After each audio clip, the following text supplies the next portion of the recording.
Selamat malam, saya Tujuh Fakta. Malam ini kita akan membahas sejarah kelam dari perbatasan Kalimantan Barat pemberontakan PGRS dan Parakou, tahun 1967 sampai 1974. Kisah ini bukan cuma perang di hutan, tapi juga cerminan rumitnya politik dan sedihnya nasib manusia. Kenapa penting? Karena luka sejarah ini masih terasa di masyarakat perbatasan sampai sekarang. Sejarah ini jarang diangkat, padahal pelajarannya penting banget. Yuk, kita telusuri masa lalu. Bukan buat membuka luka lama, tapi supaya kejadian sedih serupa tidak terulang lagi. Ini adalah usaha untuk menjaga ingatan dan belajar dari masa lalu. Mari kita mulai mengungkap 7 fakta mengejutkan tentang pemberontakan GRS dan Parakou.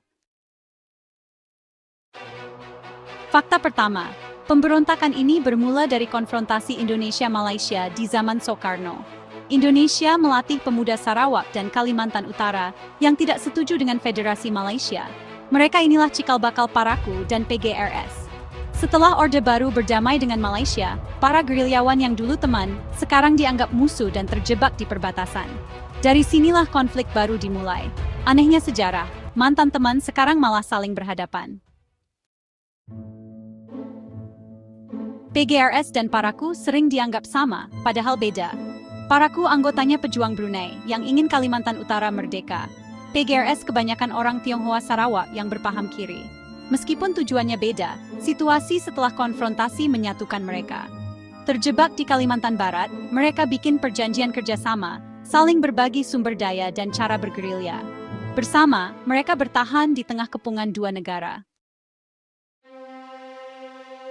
Setelah PKI dihancurkan Orde Baru, sebagian anggotanya kabur ke perbatasan Kalimantan Barat. Di sana, mereka ketemu PGRS, memperkuat barisan dengan pengalaman dan strategi. Hubungan ini jadi alasan Orde Baru melakukan operasi militer besar-besaran, dengan alasan menumpas sisa-sisa komunisme. Perbatasan pun jadi tempat pertarungan ideologi dan kekuasaan. Pemerintah Orde Baru membalas dengan operasi militer besar, yang dikenal sebagai Operasi Sapu Bersih. Pasukan elit TNI dikirim ke hutan Kalimantan, menghadapi gerilyawan yang kenal betul daerahnya. Pertempuran berlangsung sengit, banyak korban berjatuhan dari kedua belah pihak. Operasi seperti Trisula dan Seroja menunjukkan betapa seriusnya ancaman ini.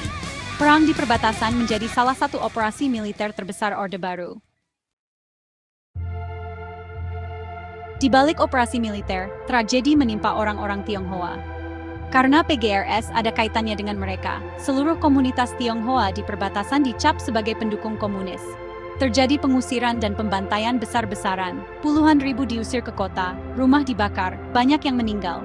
Peristiwa ini dikenal sebagai demonstrasi, luka sejarah yang sering dihapus dari catatan resmi. Sebuah pembersihan etnis yang membekas sampai sekarang. Konflik ini mengubah wajah Kalimantan Barat.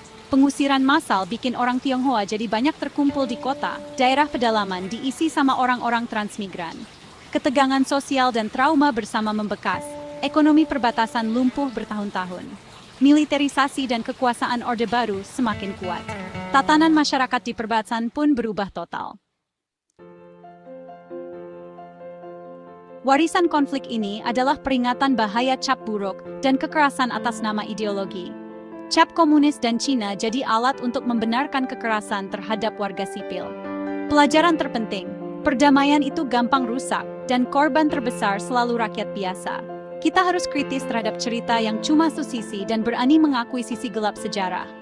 Hanya dengan memahami luka ini, kita bisa benar-benar sembuh sebagai bangsa. Sejarah PGRS dan Parakou adalah pelajaran mahal tentang pentingnya dialog dan toleransi. Politik kebencian dan cap buruk cuma membawa bencana. Indonesia dibangun di atas keberagaman, toleransi adalah pondasinya. Mari rawat perdamaian, jangan biarkan kebencian memecah belah kita lagi. Apa pendapat Anda tentang episode kelam ini? Bagikan di kolom komentar. Sampai jumpa di video berikutnya, tetap kritis dan peduli.